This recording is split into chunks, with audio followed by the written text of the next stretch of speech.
back is I can use the floor, meaning that when I'm on my back, I can bridge. Do you see how I have purchase against the floor to develop force? I can bridge up. That's the distinct advantage that I have when I'm on the bottom. When I'm on top, the advantage that I have is my weight.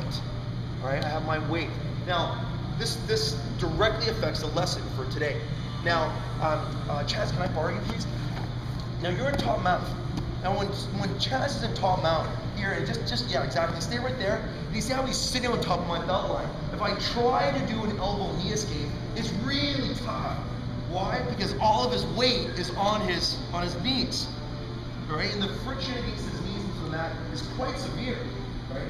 However, if I'm able to go and get his hands on the mat, like this, you see how his knees are much lighter, right? Because he's now, thank you, his weight is now divided between his knees and his hands. So I can go and I can move his knees. So how do I move his knees? Well, I move his knees by being able to move my hip. I may want to bridge once. I'll do this without Chaz, and I'll bring you back in, okay?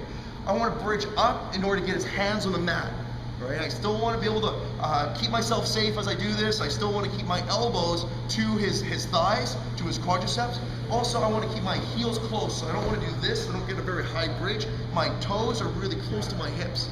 As I bridge him up, getting his hands to the mat, here, now what I want to do is I want to flatten out one leg. See how one leg is absolutely flat to the mat.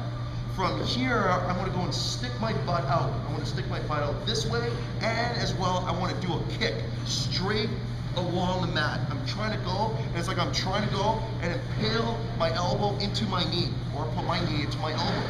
Right? I'm basically meeting it halfway. So, you know how I'm going to go? One, just to get his hips, or pardon me, get his hips up and his hands on the mat. I'm going back down, and I'm going to move up again, so I can move like this. Right? What I want to try and do, everybody, is I want to turn slightly. All right? Why is that? Because I'm straight on my back. See on my knee here, it's maybe if I'm flexible, I'm able to go and put this knee on the ground. But note how the musculature to bring my knee up to my elbow is it's very weak. If I turn a little bit, now I'm using a larger portion of my abdominals, my rectus abdominis, and I'm able to go and bring my elbow and my knee together. But a common problem from this is to shrimp this way. You see how my knee is down, it's on its side. What I want to do is be able to go and do this. Why? Because I have more muscles to pick up my hip. My knee is still on the ground, but I'm able to pick up my hip with my knee pointing up. Right? So as I shrimp up, see I'm jackknifing, bringing my hip out, and then my knee up.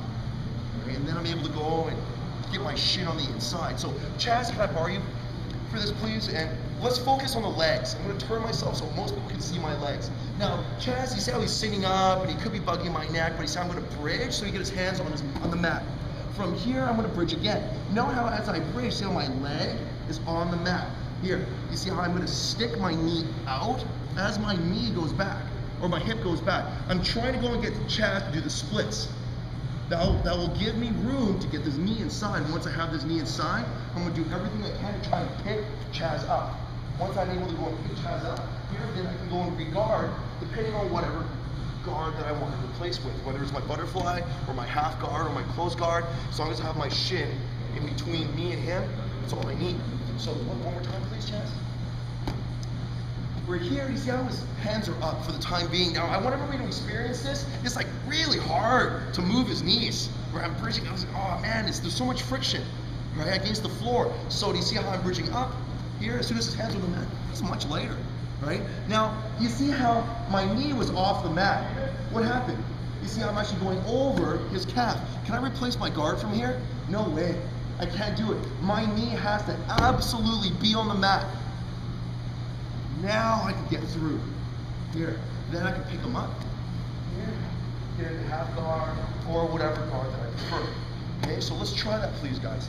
Regarding guard replacement from bottom mount.